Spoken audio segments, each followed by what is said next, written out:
Well, damn, have I really not done a Cartoon Network video yet?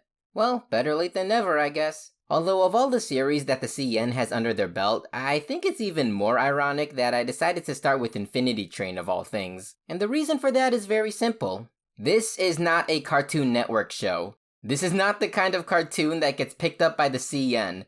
Hell, this is not a cartoon that gets greenlit, period. Though I'm damn sure glad it did.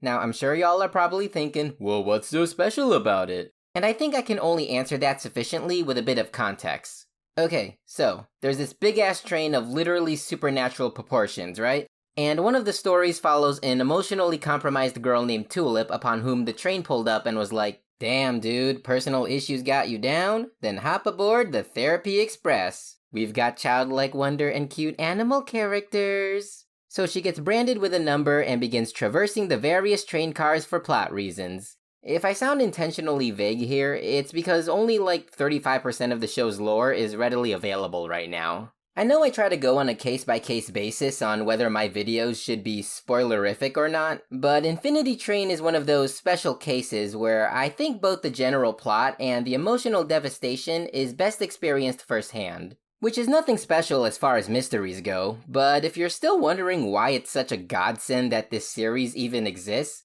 there are approximately 3 reasons for it.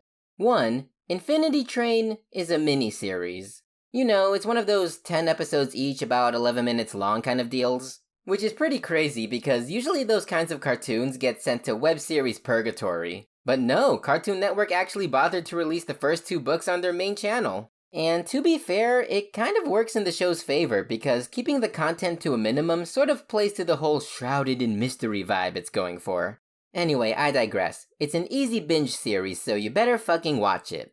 1-1, Infinity Train is an anthology series. Like yeah, the whole series takes place in the exact same universe and essentially the same timeline, but basically we follow a different set of protagonists in each book. I mean, the continuity is there, with characters introduced in one book becoming relevant in subsequent chapters, but coupling that with the whole miniseries thing, it's pretty damn impressive that the network went along with it at the risk of potential lost viewership. And 111, Infinity Train is a very mature series. Yeah, this whole PG rating slapped onto it is a big fucking lie, dude. And no, I'm not talking about copious amounts of sex, and I'm pretty sure we don't even see a single drop of blood in this show. I mean, like, thematically, it's really mature. I know I offhandedly joked about this thing being a therapy express, but seeing the kinds of emotional baggage these kids carry onto the train as they get abducted via some Spirited Away shit, I think that's a fair title. Like, in no apparent order, we see the show directly confront things like unprocessed grief, loss of identity, divorce, toxic masculinity, emotional manipulation, unhealthy relationships, and every other Tumblr buzzword you can think of. Granted, I'm no stranger to cartoons tackling heavy subject matter nowadays, but I'm used to it being, like, metaphorical, you know? Instead, Infinity Train decided to just be full-on contextual and put it right in front of our fucking faces. And I know that's nothing really special since shows like Steven Universe quote-unquote did it first, but the reason Infinity Train just hits different for me comes down to its genre. When I first heard about it, I fully expected this cartoon to just be yet another fantasy, comedy, adventure series with a layer of mature themes for us older fans to pick up.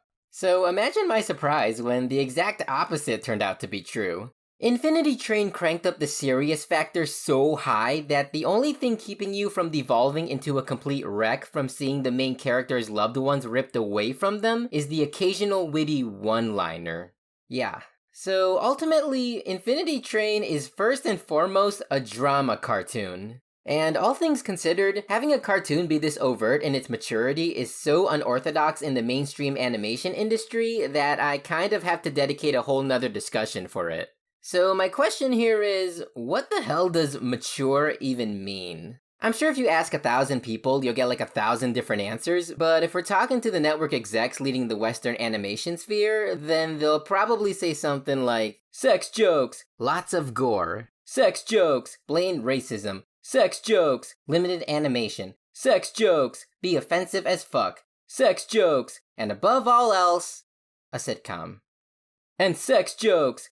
Now, I don't want to, deflect the blame on any particular series for propagating this line of thinking, because that type of raunchy humor can be good. I'm just saying that I don't think those kinds of things are inherently mature. See, to me, maturity has nothing to do with any specific things. Maturity is about taking responsibility for difficult, troublesome shit, not because it's easy, but because it'll benefit yourself and others in the long run. And yeah, sex and violence often falls into that category, but that's just because a good chunk of younger folks aren't emotionally prepared for it. Maturity pretty much extends to anything you have trouble facing, like the separation of your parents, the measure of your own humanity, not holding yourself accountable for the actions of others, and pretty much everything else that Infinity Train dared to confront head-on, where other cartoons can only resort to allegories. But Toon Starters, by that definition, BoJack Horseman qualifies as a mature cartoon, so it's not that unheard of. And I'm like, yeah dude, but BoJack Horseman was presented as an adult cartoon. Which isn't a knock against it, because I hear fantastic things about that show.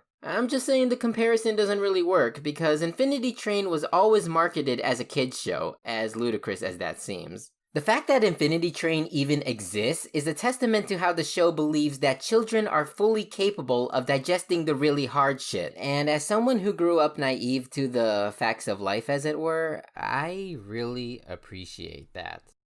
Anyway, I realize that everything I just said implies that this show is mature but not dark. But no, Infinity Train is actually really fucking dark. I mean, if being trapped inside a sentient locomotive to parts unknown isn't enough, then we have even more fun escapades, such as being pursued by a killer Medusa robot, having your brain infested by parasites, children indoctrinated into a cult, attempted murder by the cops, actual fucking murder committed by both sides, the list goes on. Infinity Train became the kind of cartoon that was able to have its cake and eat it too by being both dark and mature, and was never shy about exposing kids to the ugliness of human nature. And yeah, that may have actually been the show's downfall. So, bad news guys, but Infinity Train is about to be royally fucked. The show in fact did not get renewed for a fourth book, and there are a couple reasons why, according to the big dog himself, Owen Dennis. Most telling to me being that Cartoon Network is kind of getting cold feet about the show's increasingly adult tone. Like, apparently kids can't relate to such wholesome family content like getting ground into a gear, or children being conditioned to embrace xenophobia or something, I don't know. Point is, Infinity Train is in limbo right now, and I really hope it doesn't meet its untimely death, cause if it does, it's gonna be damn hard for any other cartoon to pursue that level of maturity again. So how do we fix this, you ask? Pump up those ratings, man. Let Cartoon Network and HBO Max know that we actually want this shit. Because otherwise, we'll be forced to finalize our defeat by writing canon-divergent fanfiction. So there you have it, my first Cartoon Network video. All in all, I think I did pretty okay with this one. I've got a few other shows from the CN that I'd like to tackle one day, so if you want to support the growth of this channel, please leave a like, a comment, and hit that subscribe button. Until then, stay tuned!